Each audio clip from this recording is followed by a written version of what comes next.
দেখুন, এখানে যে পরিস্থিতি আমরা দেখতে পাচ্ছি সেটা ভারতবর্ষের আর কোনো রাজ্যে কোথাও দেখতে পাওয়া যায় না। আমরা এই শালমারায় এই দিনহাটা বিধানসভায় এসে দেখলাম যে সাধারণ মানুষ, প্রান্তিক রাজবংশী মানুষ যারা বিজেপি করে তাদের উপরে যে অত্যাচার করা হচ্ছে সেটা নারকীয় বললেও নারকীয় শব্দটা অপমানিত হয়। এইখানে আমরা এর আগের বাড়িতে দেখলাম কি করে তার ঘর বাড়ি এটা তো ভেঙেছেই, তার খাবার যে রান্না করা ছিল সেই রান্না করা দ্রব্যগুলো ফেলে দেওয়া হয়েছে, হাঁড়ি ভেঙে দেওয়া হয়েছে, তার গ্যাসের ওভেন ভেঙে দেওয়া হয়েছে, তাদের আলনার কাপড় ফেলে দেওয়া হয়েছে, শোকেস ভেঙে ফেলা হয়েছে, তার মধ্যে যে টাকা পয়সা ছিল এবং যেটুকু অলংকার ছিল, একটা আংটি এবং একটা তার মঙ্গলসূত্র, সেটা নিয়ে গেছে। এই বাড়িতে এসে দেখছি আরও ভয়াবহ ঘটনা।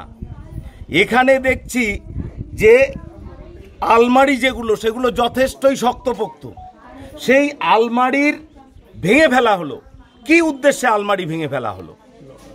আলমারির লকার, ভিতরে যে লকার সেটা ভাঙা হলো। তারা এখানে 6 মাস আগে তার ভাইয়ের বিয়ে হয়েছে, সদ্য বিবাহিত তাদের দম্পতি, তাদের কিছু স্বর্ণালঙ্কার ছিল, কিছু অর্থ ছিল, সেগুলো তারা নিয়ে গেছে। এবং শুধু তাই নয়, বিছানা তুলে দেখেছে যে বিছানার নিচেও টাকা পয়সা কিছু আছে নাকি। তাহলে তারা কি উদ্দেশ্যে এসেছে? তাদের উদ্দেশ্য রাজনৈতিক প্রতিহিংসার সঙ্গে সঙ্গে মানুষের বাড়িতে ডাকাতি করা। বর্তমানে এই পশ্চিমবঙ্গে সাধারণ মানুষের কোনো কাজ নাই, তাদেরকে সেই তৃণমূলের সেই সমস্ত লোকেদের, এখানকার যিনি এখানকার সর্বময় কর্তা উদুবাবু, তিনি মানুষকে এখন ডাকাতি করার পারমিশন দিয়ে রেখেছেন। তিনি পয়সা দিতে পারছেন না, তার পয়সায় কুলোচ্ছে না, পশ্চিমবঙ্গ সরকারের এখানে কাজ নেই, তিনি বলছেন সাধারণ মানুষকে যাও লুটপাট করো। তারা এই লুটপাটে নেমেছে, তারা এগুলোকে গনিমতের মাল হিসেবে ব্যবহার করেছে। এই ঘটনার আমরা তীব্র নিন্দা করি, প্রতিবাদ করি।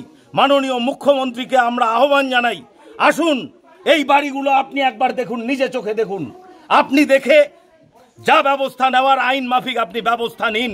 এই দাবি আমরা ভারতীয় জনতা পার্টির পক্ষ থেকে করছি। এখানে তারা বাথরুম খুলেছে, বাথরুমের দরজা ভেঙেছে।